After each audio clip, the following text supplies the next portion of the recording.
Senator Charles Grassley, the Republicans' point person in the Senate on health reform, has now started denouncing his own proposal for a mandate that people buy insurance. It's Charles Grassley's own idea, which he is now denouncing as unconstitutional.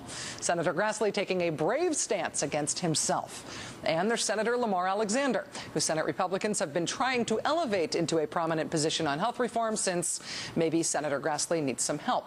Lamar Alexander is now denouncing the use of reconciliation to get around the fact that Republicans are filibustering health reform. He's denouncing it as a political kamikaze mission. A mission, it should be noted, that Senator Alexander himself has flown many, many times when he voted for things under reconciliation rules. It's amazing, actually, that he's still around to be so hypocritical after flying all those kamikaze missions. Then there's Senator John McCain, who's proposing now to change Senate rules so that no one could use reconciliation rules to get around a filibuster when they're voting on something that involves entitlement programs like Medicare or Medicaid or Social Security. John McCain's own record of voting yes on those types of votes that he now wants to ban is apparently not holding the senator back from taking this strong stance against his own behavior. Lamar Alexander, Chuck Grassley, John McCain, these are not newbies. These are senators who have been around the block. These are guys who book themselves on the Sunday talk shows instead of the other way around because they're such respected, respectable members of the political establishment. I thought these were the people who were supposed to take seriously, and yet they're just trying to get away with really, really, really blatant hypocrisy on this subject. I don't get it. Do they think that they're so respected, they're so mainstream that no one's going to fact check them? Here's the facts. This is something I want you to look at here. This is the historical truth from the Congressional Budget Office. This is their numbers. This is a graph that in constant dollars shows 3 different measures and their effect on the budget. That first one, the one that goes way, way, way down there, that represents the 2001 Bush tax cuts. Passed, of course, using budget reconciliation. That was the effect on the budget and the deficit. The second bar, the one that also goes way, way, way down, represents the second Bush tax cuts, also passed using budget reconciliation. And that last bar, the one that actually has a positive net effect on the budget and the deficit, that's the health reform bill that was passed by the Senate. That's what it is projected to do. So which one of those are the so-called deficit hawks railing against? Take another example. Take Senator Orin Hatch. Senator Orin Hatch of Utah has just published an op-ed in the Washington Post that has so many blatant, outright, laugh-out-loud falsehoods in it that it made me wonder if maybe there's a deal or something where if you're a United States senator, if you're a United States senator who's been in office for 33 years like Orin Hatch has, you just don't get fact-checked anymore in the Washington Post. They just agree to let you print whatever you want. Is that the rule? Because if that isn't the rule, how else do you explain this? This is Orin Hatch from the Washington Post. The use of reconciliation to jam through this legislation against the will of the American people would be unprecedented in scope, and the havoc wrought would threaten our system of checks and balances, corrode the legislative process, degrade our system of government, and damage the prospects of bipartisanship. Doesn't it sound horrible, this reconciliation thing? Senator Orin Hatch sure makes it sound awful. Senator Orin Hatch, who voted for a reconciliation bill in 1989 and in 1995 and in 1996 and in 1997 and again a second time in 1997 and again in 1999 and in 2000 and in 2001 and in 2003 and in 2005 and then again in 2005 and then in 2007. Now he says that doing what he's done all those times would wreak havoc. You got a lot of these Republicans. I mean, you guys have chutzpah. The Republican Party is a wholly owned subsidiary of an insurance industry. That's the fact. They say that, well, this isn't going to do enough, but when we propose an alternative to provide competition, they're against it. They say that, well, we want to strengthen state insurance commissioners and they'll do the job. But when we did that in our national health care bill, they said we're against it. They said they want to have competition, and when we proposed requiring competition, the Republicans are against it. They are a wholly owned subsidiary of the insurance industry. Do not want health reform. Do not want the other party and a president from the other party to get a legislative win.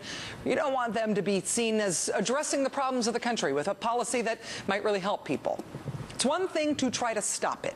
It is another thing entirely to expect us to suspend disbelief while you pretend you're doing this for principled reasons. At this point, you're a guy on a loudspeaker scolding us to keep our voices down. You're the speed-eating hot dog kid telling us to go vegan. You're a family values chastity lecturing lecher. You're hypocrites. You are not making serious arguments, and you do not believe what you're saying. It's disproven by your record. In the case of Orin Hatch, you are flat out lying about the history of the tactic that Democrats are going to use to pass health reform. And that is doing that, lying about what's been done, lying about the record, lying about this tactic is not actually a substitute for just making an honest argument. Last night we highlighted Republican Senator Orin Hatch's untruths about the health reform process. He wrote an op-ed that appeared to have no connection to the fact-based world most of us live in. Senator Hatch, in response to that segment, did not dispute anything that we said about him on last night's show. Senator Hatch did tweet on the matter, not to correct me, just to say that he thought that my criticizing him was a, quote, wonderful badge of honor. To be clear, what I said Orin Hatch did was lie. He says he's wearing that as a wonderful badge of honor. I wasn't expressing my opinion about Senator Hatch. I wasn't talking about his opinions about health reform. I was catching him in a lie and documenting that he, in fact, lied. And turns out, in response to that, people in our society whose job is to uphold the rules can't be attacked. That's sort of an American value in everything from our criminal justice system to sports. Which is why even jaded Beltway insiders recoiled today when Senate Republicans started to attack the Senate parliamentarian.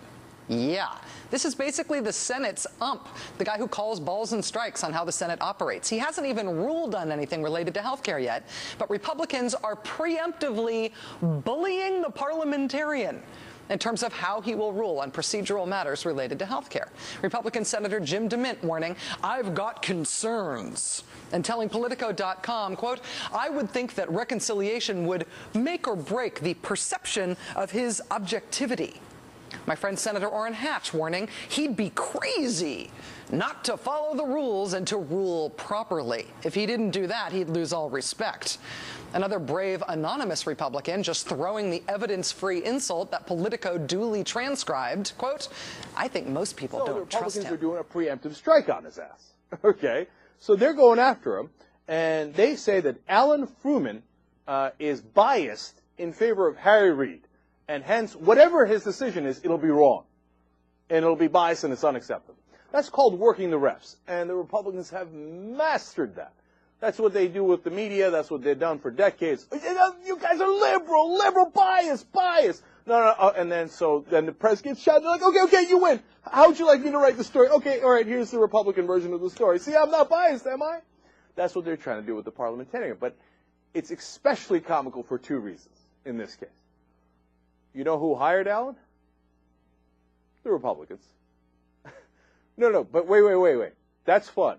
It's not nearly as fun as the second fact. You know when they hired him?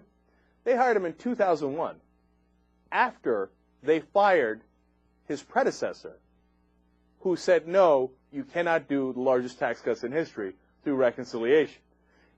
That predecessor, he actually had an issue with a smaller part of that bill. It wasn't even the tax cuts issue. And Trent Lott and the Republicans at the time, they're like, Robert Dove, parliamentarian, very interesting ruling. Fired.